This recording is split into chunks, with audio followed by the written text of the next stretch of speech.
Can you send that to me? Ang alin? Send it. Ang alin nga? Northern Lights. Sige.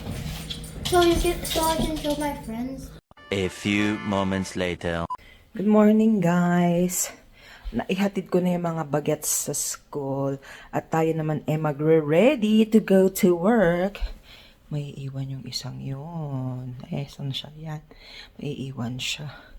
Pagtitimpla lang ako ng kape ko. Ilalagay ko siya sa crate and I'm ready to go. Yan. Pumasok na siya. Sit na. Nanay will go to work, ha? Sige na. Sit.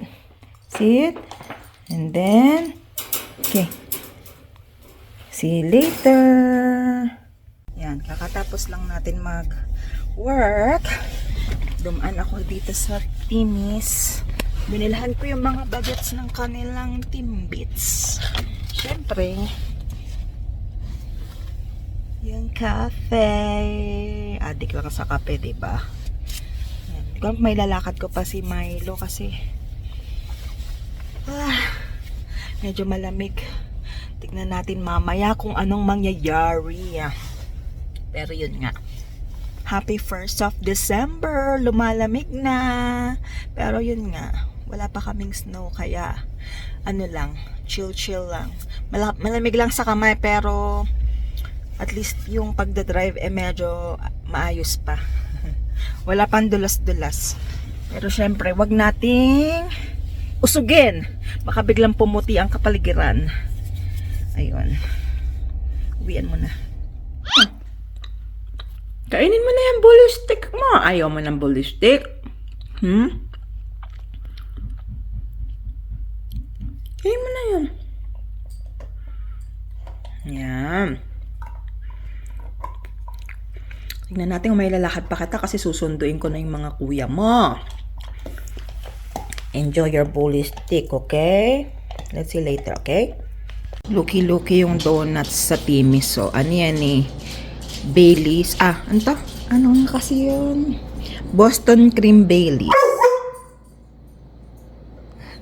Uy, ayun na naman siya. May nakikita na naman.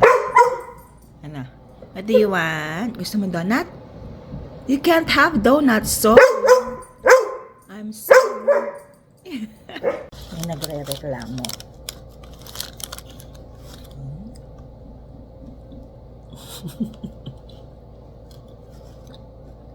Lasang Baileys na yun. Tumatahimik na kami. Shh.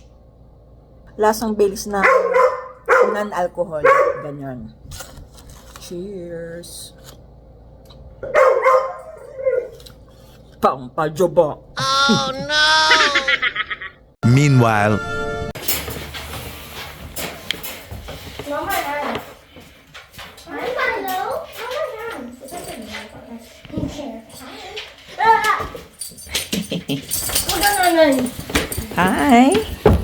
Hi. Boy. How are you? Are you a fat boy? Fat monkey?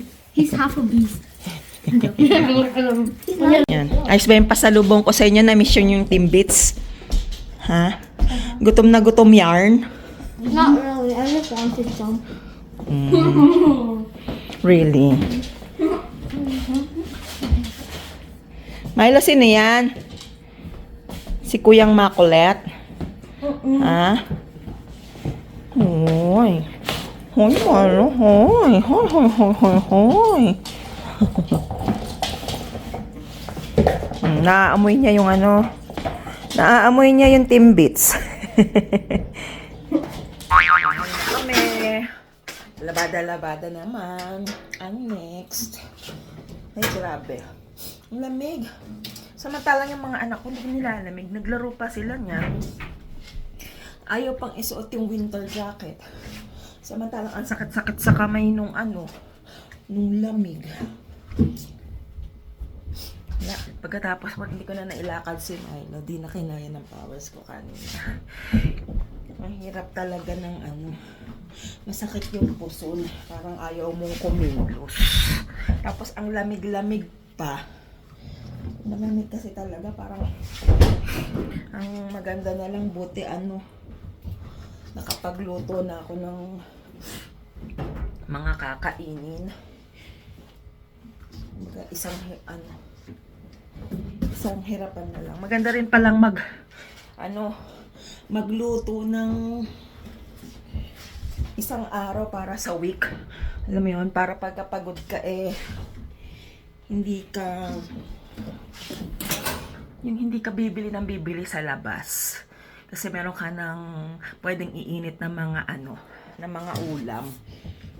Ganun ba? Ginagawa niyo rin ba yon? Yung parang for the week, maglalaan kayo ng 1 o 2 araw, iluluto niyo na yung mga uulamin ninyo for the day, for the week.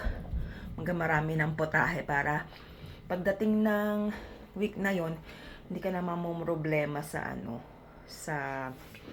sa kakainin. Nakasiksik na naman dito, oh. May nakasiksik na naman. Tinitignan niya yung dalawang kumakulit dun. Saan tayo pupunta? Hindi tayo lalabas. Ayan siya, nangunguha ng kamay. Gustong magpadala. Ay, stop it. Are you so kulit? Ha? Anong problema mo? Give me the ball. Na, come on. Sige na. Drop. Milo, drop the ball. Gusto kayo ang kalaro. Nandiyan na naman sa inyo. Which one? Who will be the one? Who's the lucky guy? Kuya Joem or Kuya Jairus? Who do you wanna play with? Ha? Dito kay nanay, give it to me. Come on. Give the ball. Ball. Give me. Give. Sige na. Okay, ready? Milo, ready?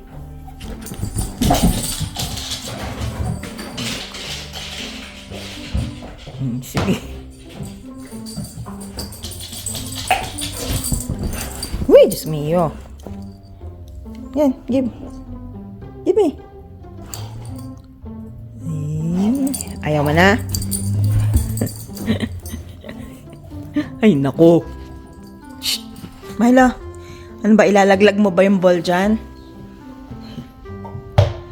Doon nga. Sige, naglaro na mag-isa. Bukas na kita ilakad ng madami, ha? Masakit yung puso ni nanay, Milo! Milo! Ayaw na? Eh di wow.